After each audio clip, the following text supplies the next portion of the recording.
হিমন্ত বিশ্ব শৰ্মাই ক'লে বোলে নহয়, বোলে অখিল গগৈ সদায় আমাৰ পীযুষৰ লগত মেনেজ হৈ থাকে, সদায় বিধানসভাৰ সময়ত মানে মোক বহুৱা সজাব খুজিছে তেওঁ।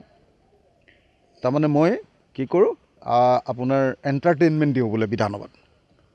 হিমন্ত বিশ্ব শৰ্মাইহে গম পায় নিজেই যে বিধানসভাত মই তেওঁক কি এণ্টাৰটেইনমেণ্ট দিওঁ। আচল পিচি পেলাওঁ, পিচি পেলাওঁ। তেওঁ কৈছে বোলে মই পীযুষৰ কথা মতে, পীযুষ হাজৰিকাৰ কথা মতে বোলে মই কি কৰোঁ, কি প্ৰশ্ন সুধিব লাগে সুধোঁ, কি ক'ব লাগে কওঁ। মই বোলে নহয়, পীযুষ হাজৰিকাই ফোন কৰি বোলে কৈ দিয়ে মোক, আৰু সেইমতে মই বোলে কৰোঁ। তেতিয়াহ'লে মই এটা কথা কওঁচোন, মই যে হিমন্ত বিশ্ব শৰ্মাক কৈছিলোঁ বিধানসভাত যে আপুনি অসমৰ আটাইতকৈ 2 নম্বৰী মুখ্যমন্ত্ৰী, এইটো পীযুষ হাজৰিকাই ফোন কৰি মোক ক'বলৈ দিছিলে নেকি? 1 নম্বৰ। 2 নম্বৰ, তেওঁ যে মোক কৈছিলে, তেওঁ যে মোক কৈছে যে নহয় পীযুষ হাজৰিকাৰ কথা মতে মই বিধানসভাত কাম কৰোঁ। তেতিয়াহ'লে পীযুষ হাজৰিকাই মোক কৈছিলে নেকি যে হিমন্ত বিশ্ব শৰ্মাক যে মই কৈছিলোঁ যে আপুনি আমাৰ ঘৰৰ ওচৰৰ চান্দমাৰীত নিজৰা পাৰৰ ইঞ্জিনিয়াৰ দাসৰ ঘৰত ভুৱা আলফা হৈ পইচা তুলিবলৈ গৈ এক্সটৰ্চন কৰিছিলে, পইচা তুলিছিলে, পুলিচে আপোনাক ধৰিছিলে চিভিল ড্ৰেছ পিন্ধি, চান্দমাৰী থানালৈ লৈ আহিছিলে, তাৰপিছত কাপোৰ কানি খুলি দিছিলে, আনকি জাঙিয়াটোও খুলি দিছিলে, খুলি ৰাম পিটন যে আপোনাক দিছিলে, আপোনাৰ মনত আছে নে নাই বুলি যে মই বিধানসভাত কৈছিলোঁ, এইটো কি পীযুষে মোক ক'বলৈ দিছিলে নেকি?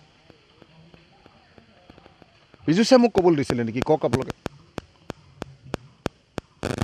তেতিয়াহ'লে হিমন্ত বিশ্ব শৰ্মাই এইটো ক'ব লাগে যে পীযুষে মোক এইটো ক'বলৈ দিছিলে নেকি?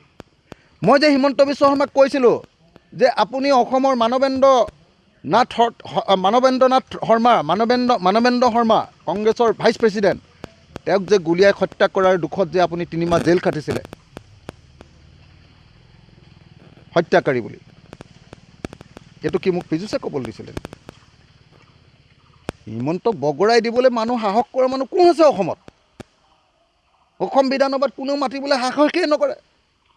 মই এনেকৈ বুঢ়া আঙুলি দেখুৱাই দিওঁ, এই কোন হিমন্ত, মোক এটা দম দিলে 3টা দম দিওঁ মই। এইবিলাক কি মোক পীযুষ হাজৰিকাই শিকাই দিছে নেকি?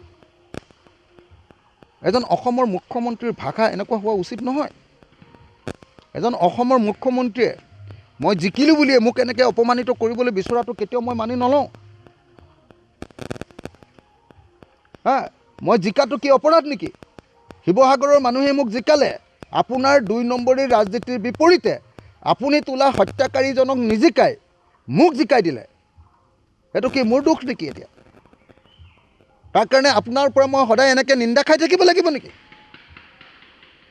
হিমন্ত বিশ্ব শৰ্মা, মই হ'লোঁ অসমৰ আটাইতকৈ কলিজা থকা মানুহ, ভয় নকৰা দৃঢ় মানুহ।